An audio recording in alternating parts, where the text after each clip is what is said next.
तो हम आज शुरू करने वाले हैं एक नया chapter that is very beautiful, very interesting और very important for class 11th। आप उस चैप्टर को बोलेंगे कि ये मैथमेटिक्स का ही चैप्टर है, और ये बात सही भी है कि मैथमेटिक्स का चैप्टर है। मैथमेटिक्स के बहुत सारी चीज़ें हम यहाँ इस्तेमाल करते हैं बेटा, जिसमें से जो हमारा चैप्टर नंबर 3 है that is your vectors. Vectors बोलें या इसको बोलें हम motion in a plane, motion in a plane. तो वेक्टर्स आप मैथमेटिक्स में इसको वेक्टर्स के नाम से पढ़ते हैं और फिजिक्स में इसको पढ़ते हैं मोशन इन अ प्लेन। अब इस चैप्टर की अगर आप बात करें वेक्टर्स, पहले वेक्टर्स की बात कर लेते हैं। वेक्टर्स क्या होते हैं? वेक्टर्स क्या होते हैं? Vector representation of a physical quantity. I should write it, the representation of a vector quantity is said to be vectors. Representation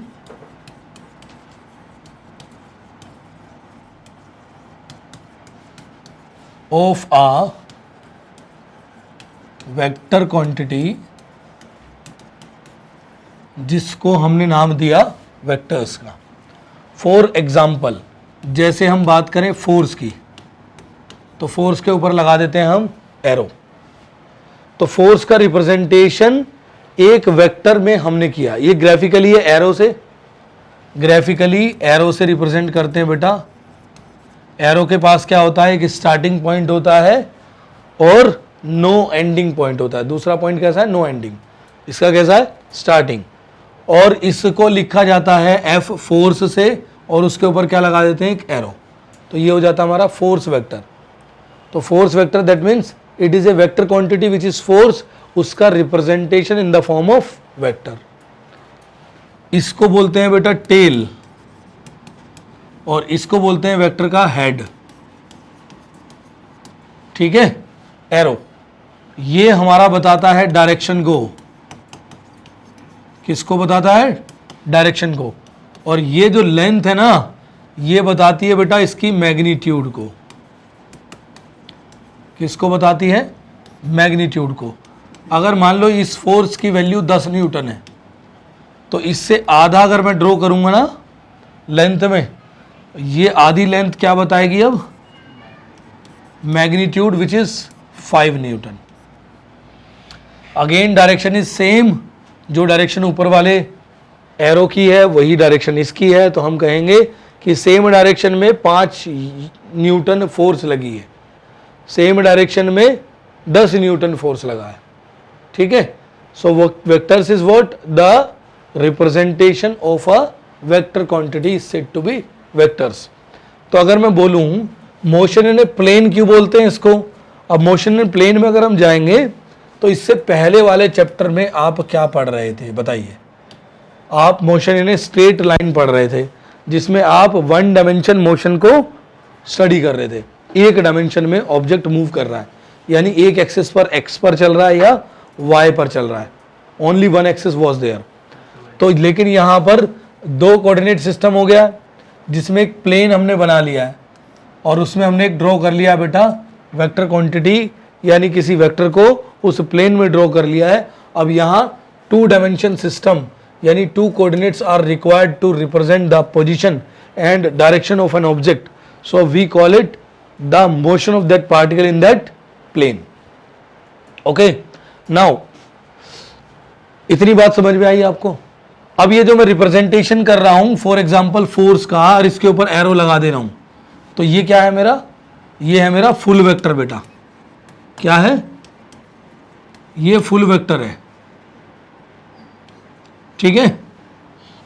अब ये फुल वेक्टर कॉम्बिनेशन होता है स्केलर, यानी कि मैग्नीट्यूड ऑफ द वेक्टर, ये मैग्नीट्यूड है।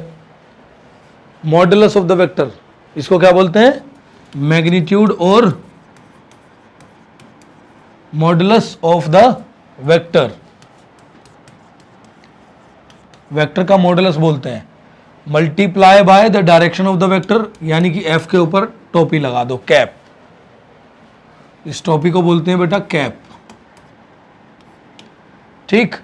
और ये जो वेक्टर होता है इसको बोलते हैं यूनिट वेक्टर। इन दो चीजों का कॉम्बिनेशन मिलके नेट फोर्स बना, यानी मैग्नीट्यूड प्लस डायरेक्शन। तो मैंने कहा यूनिट वेक्टर कैसे निकलेगा, यूनिट वेक्टर निकलेगा full vector divide by magnitude of the vector. अब मैग्नीट्यूड को दो तरीके से लिख रहे हैं हम। एक तरीका तो ये है जिसमें हमने मॉडुलस निकाला, जिसमें दो लाइन साइड में खड़ी कर दी, हमने कहा ये मॉडुलस है, मैग्नीट्यूड है। और दूसरा, इस एरो को हटा के लिख दूंगा तो ये भी मैग्नीट्यूड है।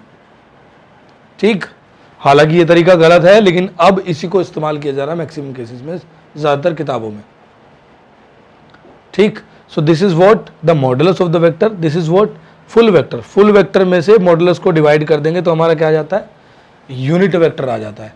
यूनिट वेक्टर क्या होता है बेटा, यूनिट वेक्टर वो होता है जिसका मैग्नीट्यूड 1 यूनिट हो। ठीक है, रिप्रेजेंट ओनली डायरेक्शन।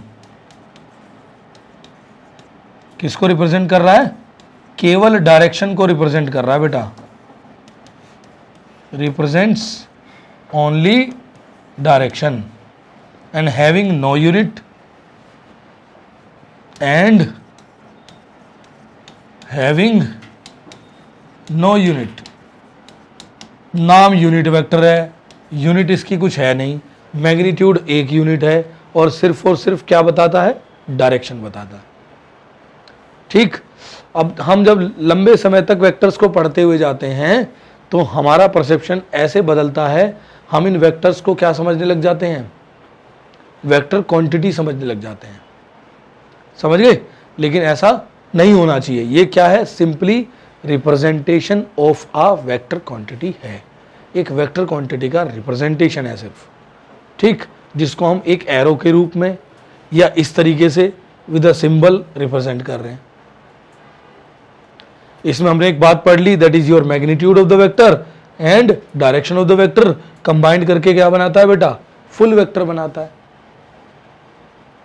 ठीक, अब वेक्टर और भी कई सारे टाइप के होते हैं, उससे पहले मैं डिस्कस करूंगा ऑर्थोगोनल यूनिट वेक्टर्स। तो हमने एक टाइप तो ये डिस्कस कर लिया ना, that is your full vector, करा कि नहीं।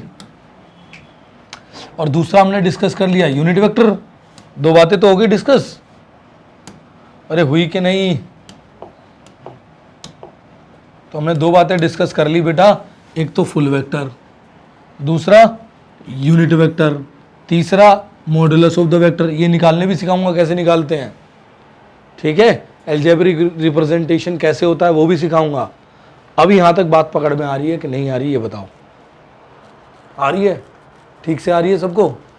अच्छा, अब नेक्स्ट डालिए, that is your algebraic representation of a vector, या सबसे पहले लिखिए आप ऑर्थोगोनल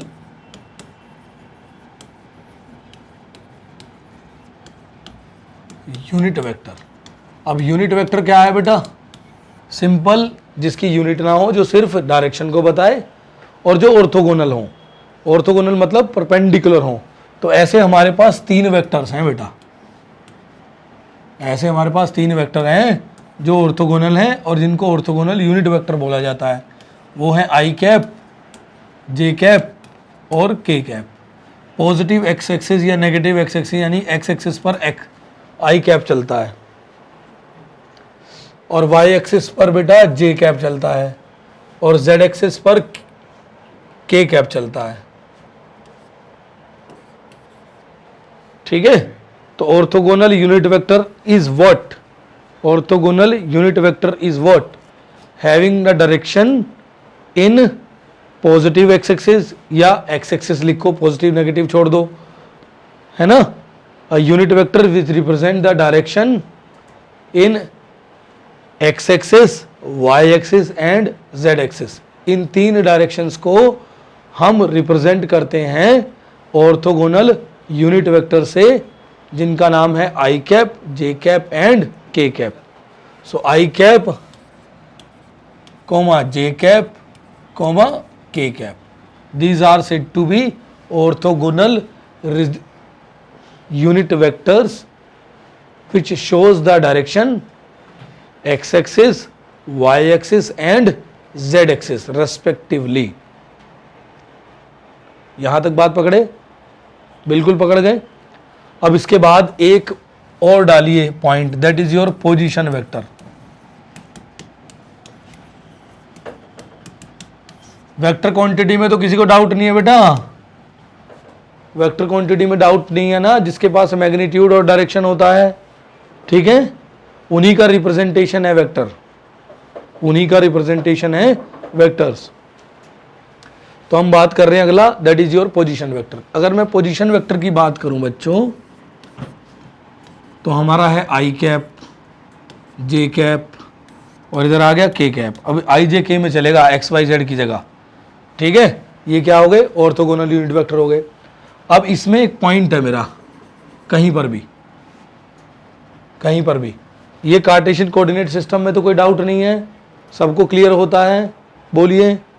जैसे इस रूम को देखो, इस रूम में ये इसको ओरिजिन मान लो, ये एक्सिस हो गया X cap, I cap X axis, ये हो गया Y axis, that is your J cap, और ये हो गया जेड एक्सिस के कैप। अब ये पंखा एक पॉइंट हो गया, कहां है ये पंखा? एक्स वाई जेड प्लेन में।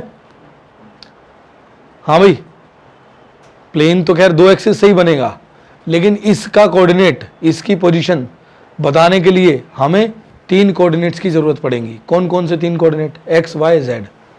अब मैं कहूंगा यहां से मैं चला 3 स्टेप, 1 2 3, यहां पहुंच गया, फिर मैं चला 2 स्टेप, 1 2, यहां पहुंच गया।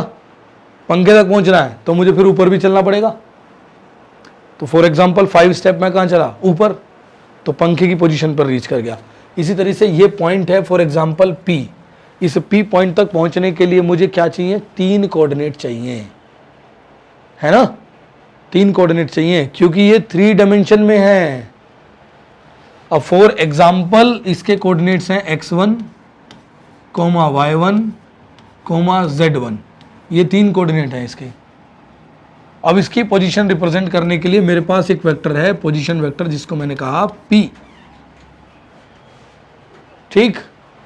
अब इसका रिप्रेजेंटेशन P वेक्टर का, जिसको मैंने पोजीशन वेक्टर लिखा था, ये हो जाएगा x1 आई कैप में चलो, प्लस y1 जे कैप में चलो, प्लस z1 के कैप में चलो। बात पकड़ आई? अरे बात पकड़ में आई। आई जे के का इस्तेमाल कर रहे हैं, x कहाँ चलना है? आई डायरेक्शन में, y1 कहाँ चलना है? जे डायरेक्शन में, z1 कहाँ चलना है? के डायरेक्शन में। तो कहाँ पहुँच जाएंगे हम? इस P पॉइंट पर पहुँच जाएंगे, जैसे मैंने इस पंखे को डिस्क्राइब किया, है ना। So this will be the position vector P, which is your x1 I cap, y1 J cap and z1 K cap.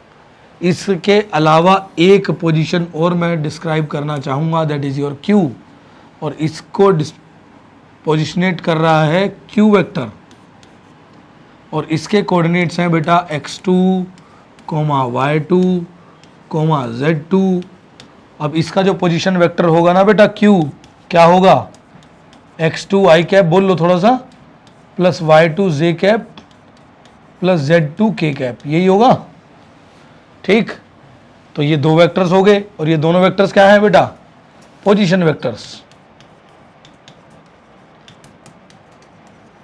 कैसे वेक्टर्स हैं ये? पोजीशन वेक्टर्स हैं।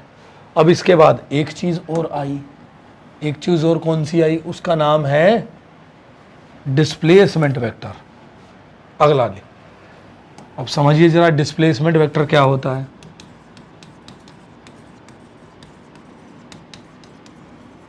समझना बेटा ध्यान से। अगर मैंने एक डिस्प्लेसमेंट वेक्टर बनाया जिसका डायरेक्शन P से Q है, जिसका डायरेक्शन P से Q है, और इस डिस्प्लेसमेंट वेक्टर को मैंने PQ लिखा, इसको मैंने क्या लिखा? PQ। तो ये होगा position vector Q minus position vector P। बात पकड़ में आई? तो पोजीशन वेक्टर Q कितना है? x2 आई कैप प्लस y2 जे कैप प्लस Z2 के कैप, ऐसे लिखूंगा आई जे के टर्म में, whole minus x1 I cap, y1 J cap, z1 K cap. तो अब मेरा फाइनल एक पी क्यू वेक्टर आया जिसको मैंने नाम दिया डिस्प्लेसमेंट वेक्टर का। तो ये हो गया बेटा x2 minus x1 I cap plus y2 minus y1 J cap plus z2 minus z1 K cap. और ये क्या बन गया मेरा P Q which is your displacement vector. इसी तरीके से अगर मुझे दूसरा वेक्टर जिसकी डायरेक्शन ये है Q से P, तो मैंने इसको लिख दिया QP। ये क्या हो जाएगा पोजीशन वेक्टर, हाँ P minus position vector Q। बात समझ में आ गई। इस छोटी सी बात पर भी क्वेश्चन आता है बच्चों, इस छोटी सी बात पर भी क्वेश्चन आता है। हाँ हाँ जी, हाँ जी बिल्कुल ठीक है, बात समझ में आ गया तुम्हें। तो ये हो गया मेरा पोजीशन वेक्टर और ये हो गया मेरा डिस्प्लेसमेंट वेक्टर। ठीक है, बोलो क्लियर होगी पॉइंट। अब हमने कुछ और बातें बताई थी। फॉर एग्जाम्पल एक फोर्स बताया था, फोर्स F, और मैंने उसको लिख लिया 2i cap plus 3j cap plus 5k cap. अब आई जे के टर्म में चल गया ना मैं, है ना। अब मुझे इसका मॉडुलस निकालना है। मॉडुलस निकालने का फॉर्मूला क्या होता है, तरीका क्या होता है, ध्यान से सुनना, समझना और याद रखना। अब इसका मॉडुलस हो जाएगा 2 का स्क्वायर प्लस 3 का स्क्वायर प्लस 5 का स्क्वायर, सब का स्क्वायर करके रूट कर दो। समझ गए। तो इसका मतलब ये हो गया 4 प्लस 9 प्लस 25 कितना आया,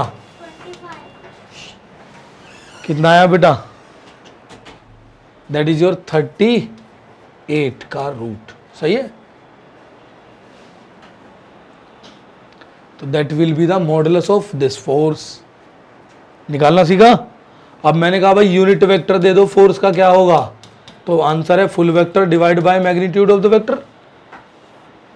फुल वेक्टर कितना है 2i cap plus 3j cap plus 5k cap divided by magnitude कितना है रूट में 38। तो ये वेक्टर आ गया मेरा f कैप, और ये है यूनिट।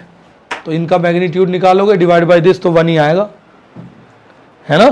तो इसका मैग्नीट्यूड कितना हो गया 1 हो गया बच्चों। क्लियर हो रही हैं बातें, बोलो हाँ जी। तो अब कितने टाइप पहुंच गए हम, यूनिट वेक्टर, है ना, modulus of the vector, full vector और पोजीशन वेक्टर, डिस्प्लेसमेंट वेक्टर, पहुंच गए, समझ में आ गए सारे। बोलो अगला लिखो इक्वल वेक्टर। नेक्स्ट लिखिए that is your equal vector. Equal vector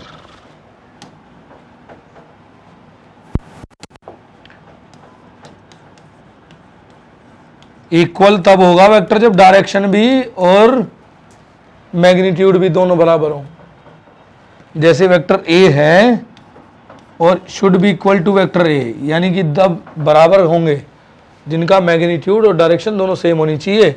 ये वेक्टर ए है और इसी डायरेक्शन में हो दूसरा, मैग्नीट्यूड भी बराबर हो और डायरेक्शन भी सेम हो। समझ गए। उसके बाद लिखिए अपोजिट वेक्टर। अपोजिट वेक्टर क्या होते हैं, जिनमें 180 डिग्री का तो एंगल बन रहा हो, है ना, और मैग्नीट्यूड में सेम हो। तो मैंने कहा ये मैग्नीट्यूड हो गया ए का और ऐसा ही सिंबल ये बी बन गया मेरा। ठीक। तो ए इज इक्वल टू बी नहीं है, माइनस बी है। ए इज इक्वल टू बी नहीं है, ए इज इक्वल टू किसके बराबर है, माइनस बी के बराबर है। बात समझ आ रही है मेरे बच्चों। So they are called as opposite vectors. They are called as equal vectors.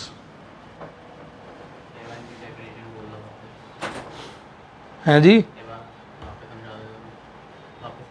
वापस समझ लेते हैं, वापस समझ लेते हैं बेटा। देखो, इक्वल वेक्टर मतलब जिनका डायरेक्शन और मैग्नीट्यूड दोनों सेम हो, उनकी डायरेक्शन और मैग्नीट्यूड दोनों सेम होनी चाहिए, तभी वो इक्वल हैं। अपोजिट वेक्टर मतलब मैग्नीट्यूड तो सेम है लेकिन डायरेक्शन अपोजिट है, उनको बोलते हैं अपोजिट वेक्टर्स। समझ गए? जैसे ए वेक्टर है वो बी के बराबर नहीं है, माइनस बी के बराबर है, क्योंकि डायरेक्शन उलट गया। अगर ये बी है तो इधर क्या हो जाएगा, माइनस बी। समझे कि नहीं? नेक्स्ट लिखो कोलिनियर वेक्टर। नेक्स्ट लिखिए कोलिनियर।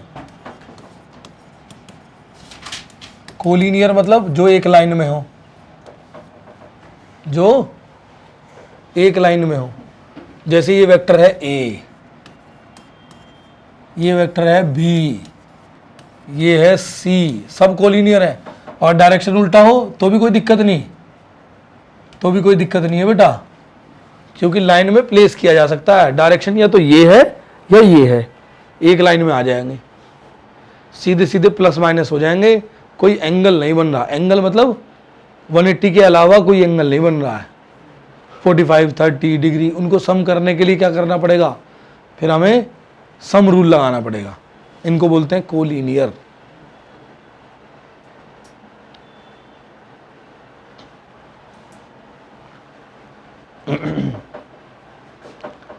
ठीक, अगला लिखो जीरो वेक्टर। अब कहोगे जीरो की क्या जरूरत है? जीरो के पास जो है ना तो कोई डायरेक्शन है, स्पेसिफाइड डायरेक्शन भी नहीं है, और मैग्नीट्यूड जीरो है। कहोगे ना तो डायरेक्शन और ना मैग्नीट्यूड, फिर ज़रूरत क्या है? ज़रूरत है ए वेक्टर माइनस ए वेक्टर। क्या लिखूं? Zero vector. क्या लिखूं? Zero vector. समझ आई? ना तो स्पेसिफाइड डायरेक्शन और ना ही इसके पास मैग्नीट्यूड, तो हम क्यों लिखें A vector minus A vector, that is your zero vector. तो दो इक्वल वेक्टर का सब्ट्रैक्शन हमें जीरो वेक्टर देगा। वेक्टर के फॉर्म में आंसर देना पड़ेगा, ठीक है। नेक्स्ट लिख लो coinitial, that is your को इनिशियल।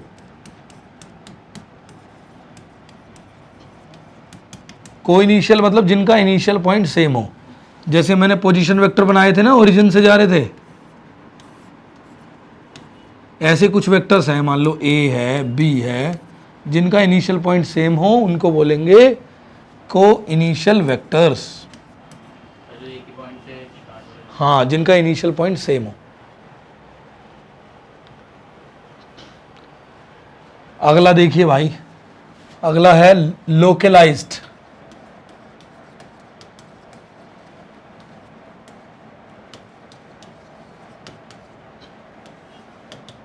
लोकलाइज्ड और नॉन लोकलाइज्ड।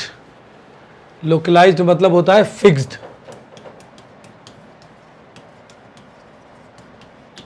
फिक्स्ड मतलब इनिशियल पॉइंट फिक्स होना चाहिए उसका, वो फ्री वेक्टर की तरह घूमेगा नहीं इधर उधर, अपनी डायरेक्शन और मैग्नीट्यूड लेके वेक्टर कहीं भी घूम सकता है अगर वो फ्री है तो जिसका इनिशियल पॉइंट फिक्स हो,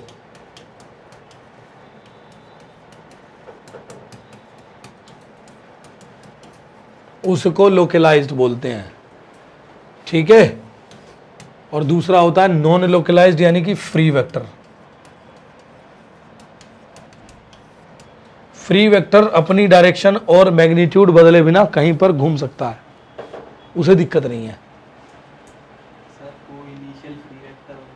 हाँ, को इनिशियल जो है कह सकते हो आप, जरूरी नहीं है। को इनिशियल मतलब दोनों का इनिशियल पॉइंट सेम है। अब इनिशियल पॉइंट इन दोनों का यहाँ की जगह यहाँ कर दिया तो भी को इनिशियल रहे, वो तो दो लोगों की बात हो रही है ना। लेकिन यहाँ एक सिंगल की बात हो रही है, सिंगल फिक्स्ड है तो लोकलाइज्ड है, फ्री है तो नॉन लोकलाइज्ड है।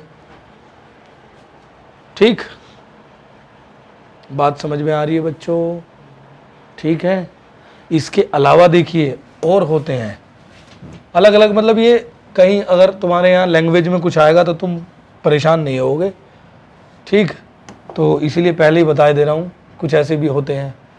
एक होता है बेटा polar vector, POLAR। Polar vector क्या होता है? पोलर वेक्टर होता है जैसे वेलोसिटी वेक्टर है हमारा सर्कुलर मोशन में, इस तरह के वेक्टर्स को हम बोलते हैं पोलर वेक्टर्स। एक और टाइप बता देता हूं, that is your axial vector. Axial vector, ये ऊपर आपका पंखा घूम रहा है ना, और इसमें जो लगा ऐसे, वो क्या है? इसका एक्सिस है। तो कुछ वेक्टर्स हम ऐसे भी पढ़ेंगे, जैसे एंगुलर वेलोसिटी होती है ना किसी सर्कुलर ऑब्जेक्ट की, तो वो हमारा एक्सियल वेक्टर में आती है, जो कि एक्सिस ऑफ रोटेशन पर आएगी, एक्सिस ऑफ रोटेशन पर। That is your axial vector. ये बहुत बेसिक चैप्टर है बेटा, इस चैप्टर के बिना आप पूरी 11th नहीं पढ़ पाओगे। 11th उल्टी सीधी पास भी होगे तो 12th नहीं पढ़ पाओगे। जगह जगह जगह जगह तुम्हें परेशान करेगा ये चैप्टर। इस चैप्टर को बहुत ध्यान से पढ़ना, हर जगह। ये मतलब ऐसा है जैसे मैथमेटिकल टूल्स हैं, हर पॉइंट पे इस्तेमाल होते हैं। बात क्लियर हो रही है? यहाँ तक चीज़ें समझ आ रही हैं? अब आते हैं अगला फंडा, जो कि एक महत्वपूर्ण बात है आपके चैप्टर की। तो पहली चीज़ लिखिए, वेक्टर मल्टीप्लाई बाय स्केलर।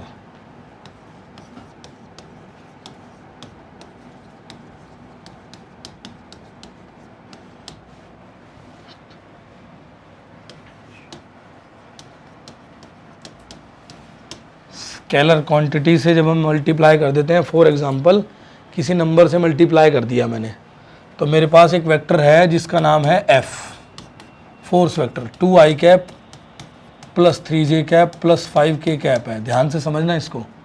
और मैंने इसमें बोला NF कर दो। n कोई नंबर है, 1 2 3 4 5 6 7 1000 कुछ भी। तो ये n कैसे मल्टीप्लाई होगा? ये स्केलर क्वांटिटी है, इसके स्केलर टर्म्स में मल्टीप्लाई हो जाता है। तो ये हो जाएगा 2NF 2ni cap plus 3nj cap plus 5nk cap. बात समझ में आई बेटा? वेक्टर्स का स्केलर से मल्टीप्लिकेशन इस तरह से चलता है। याद रहेगा? बिल्कुल याद रहेगा सबको। अगला टॉपिक लिखिए, वेक्टर प्रोडक्ट। बहुत important, that is your vector product.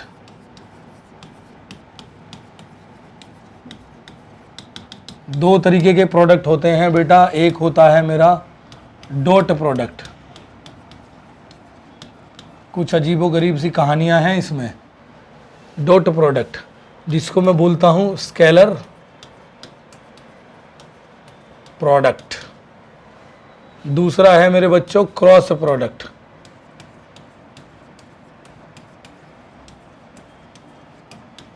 जिसको बोला जाता है वेक्टर प्रोडक्ट। ठीक है बेटा, एक है डॉट प्रोडक्ट और दूसरा है क्रॉस प्रोडक्ट। तो डॉट प्रोडक्ट को स्केलर प्रोडक्ट बोलते हैं, क्रॉस प्रोडक्ट को वेक्टर प्रोडक्ट बोलते हैं। अब इसको स्केलर क्यों बोलते हैं? क्योंकि इसका रिजल्ट जो है ना वो स्केलर आता है। डॉट प्रोडक्ट करने पर रिजल्ट जो है वो स्केलर आता है, और इसका रिजल्ट जो है ये वेक्टर आता है बेटा।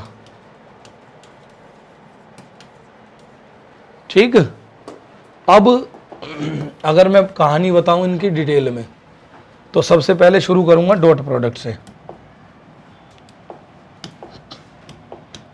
तो आ जाओ बेटा, डॉट प्रोडक्ट। अगर इसकी डेफिनेशन बोलूं तो मैं बोलता हूं ए वेक्टर डॉट बी वेक्टर। तो ये हो जाता है ए बी कोस थीटा। ध्यान से नोट करते जाना, बहुत तेजी से बता रहा हूं, समझ में सब आएगा अगर ध्यान से सुनते रहोगे तो। बस ध्यान से सुनना है। ठीक है, इसकी डेफिनेशन है ए वेक्टर डॉट बी वेक्टर, तो मैं लिखता हूं ए बी कोस थीटा। तो अब इस बात को समझिए, ये है वेक्टर ए और ये है वेक्टर बी।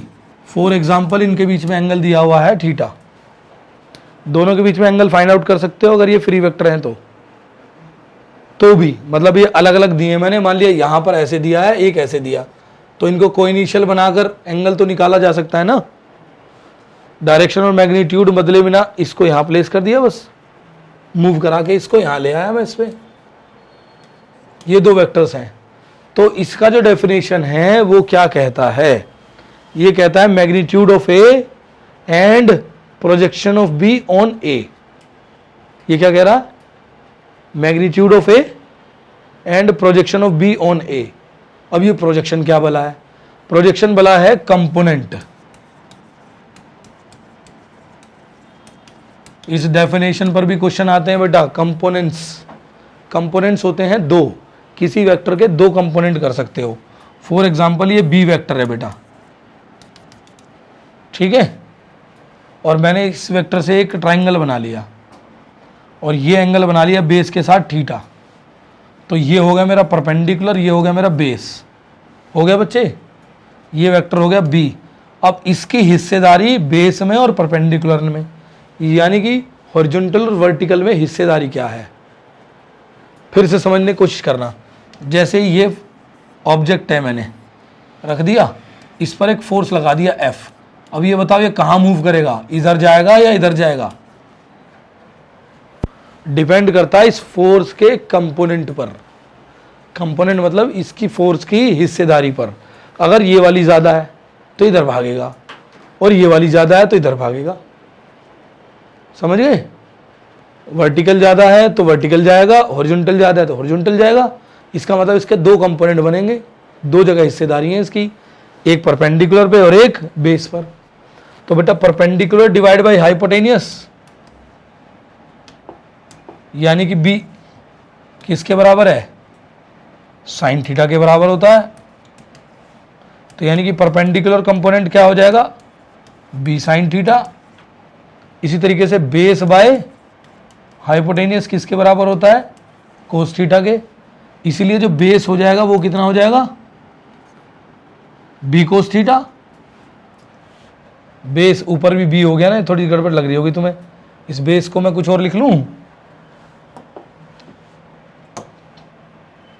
इस बेस को मैं कुछ और नाम दे देता हूं, बेस को मैं दे देता हूं स्मॉल बी दे देता हूं, चलो ठीक है। और base upon hypotenuse, base upon hypotenuse क्या बनेगा, कोस थीटा। स्मॉल बी और हाइपोटेनियस क्या है, कैपिटल बी। तो स्मॉल बी किसके बराबर है, स्मॉल बी किसके बराबर है, दैट इज योर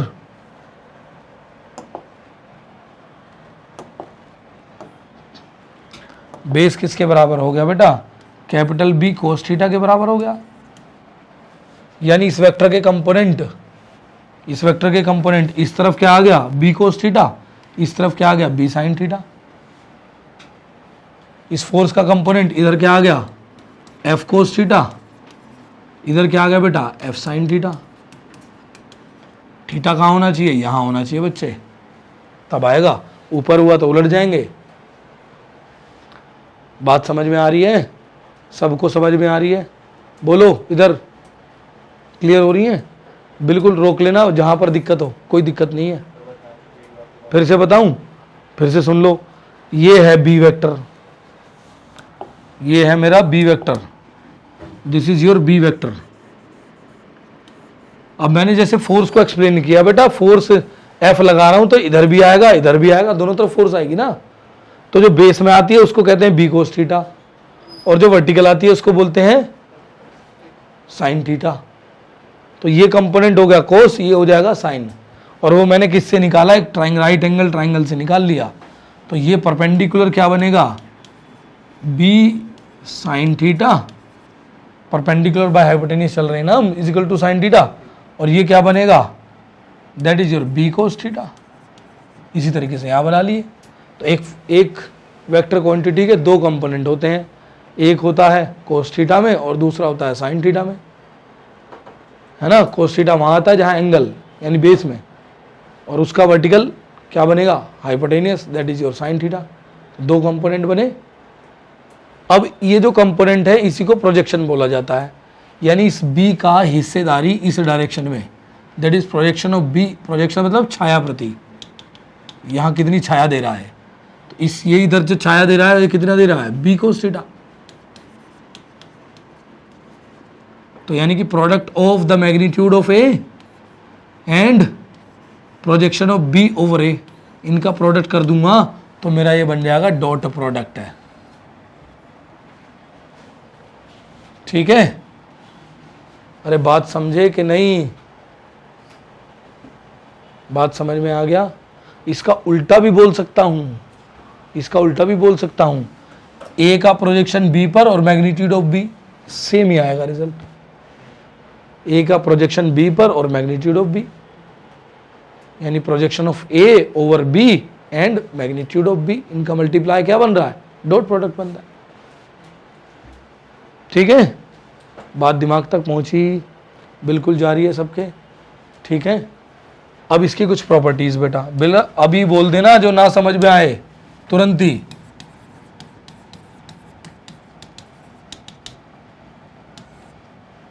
प्रॉपर्टीज, पहली प्रॉपर्टी लिखो, dot product is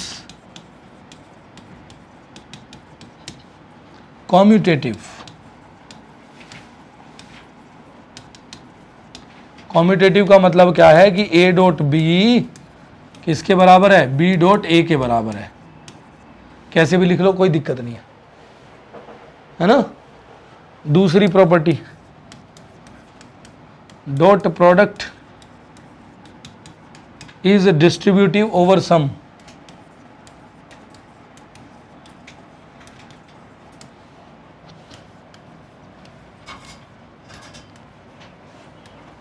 a dot B plus C क्या बनेगा, ए डॉट बी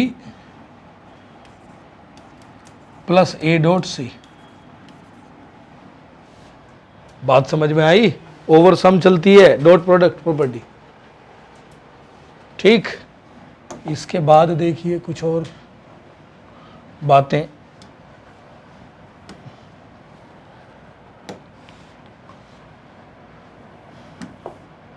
तीसरा, dot product of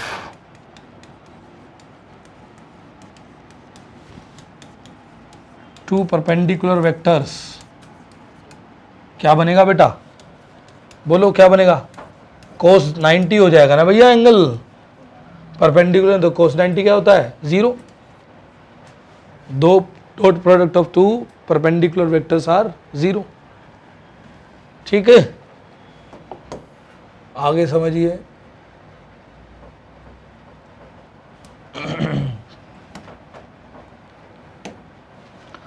dot product of two parallel vectors,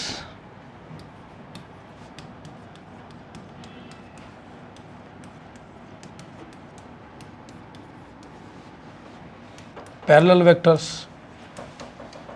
क्या हो जाएगा बेटा, A dot B is equal to A B, यानी मैग्नीट्यूड ऑफ द वेक्टर के बराबर हो जाएगा। कोस 0 हो गया 1, है ना। उसके अलावा फिफ्थ प्रॉपर्टी, अब dot product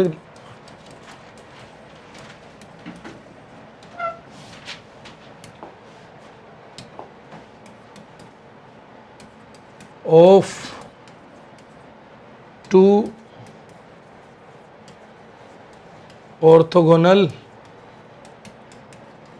unit vector, dot product of two orthogonal unit vector. Orthogonal unit vector क्या थे, आई डॉट आई क्या बनना चाहिए, कोस 0 है ना 1, जे डॉट जे क्या बनना चाहिए 1, के डॉट के क्या बनना चाहिए 1, और कुछ भी होगा कॉम्बिनेशन आई डॉट जे, इनके बीच में एंगल क्या है 90, ऑर्थोगोनल है ना। तो ये क्या होगा, जे डॉट के क्या होगा, के डॉट आई क्या होगा 0। है ना? अरे बोलो, ये कुछ प्रॉपर्टीज़ हैं बेटा डॉट प्रोडक्ट की जो आपको याद होनी चाहिए। इनके बेसिस पर पूरा डॉट प्रोडक्ट चलेगा।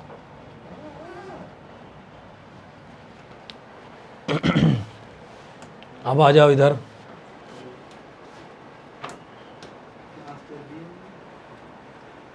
देखिए भाई, अब डॉट प्रोडक्ट पर आ जाइए जरा।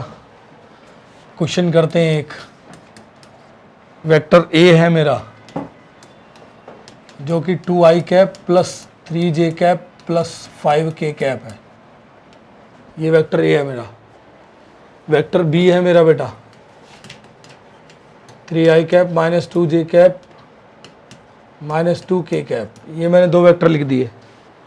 अब इनका डॉट प्रोडक्ट निकालना सिखाऊंगा मैं तुम्हें। देखिए, ए डॉट बी निकालना है मुझे। ठीक, अभी डेफिनेशन को एक तरफ रख देना। तो आप क्या करोगे, 2i plus 3j plus 5k, ये लिख लिया? अरे लिख लिया कि नहीं? अब इसके इधर लिख लोगे दूसरा 3i minus 2j minus 2k। लिख लिया बच्चों? अरे लिख लिया। अब ध्यान देना, इधर इधर देखो, यहाँ देखो, इसका इसमें, फिर इसमें, फिर इसमें, ऐसी तो करोगे मल्टीप्लाई। अब i का i में चलेगा तो 1 हो जाएगा, i का j में चलेगा तो 0, और i का k में चलेगा तो 0। डॉट प्रोडक्ट 0 हो जाएगा। तो यानी सिर्फ i वाली टर्म बनेगी। फिर से बताता हूँ, i का i में 1, i का j में 0, i का k में 0। तो यानी i का i में मल्टीप्लाई किया तो ये होगा 2 इंटू 3 6, प्लस i का j में किया तो 0, i का k में किया तो 0, प्लस इसी तरह से j का करोगे तो j का i में 0, j का j में 1, तो 3 इंटू माइनस 2 क्या बनेगा, -6। इसी तरीके से k वाला, k का k में ही बनेगा बस, 5 into minus 2, 5 into minus 2 minus का 10, -10 -6 16, और ये 6 गया तो ये माइनस का 10 आंसर आ गया। और ये आंसर कैसा है, स्केलर है, दिख रहा है कि नहीं? क्लियर है पॉइंट? बिल्कुल अच्छे से क्लियर है। हाँ भाई, समझ आ गया? अब नेक्स्ट क्लास में इस पर करेंगे क्वेश्चन, कम से कम 10 क्वेश्चन करेंगे, तब हमें ये टॉपिक समझ में आएगा। डॉट प्रोडक्ट पर घूम फिर के क्वेश्चन आते हैं। ठीक है, नोट करो जल्दी से।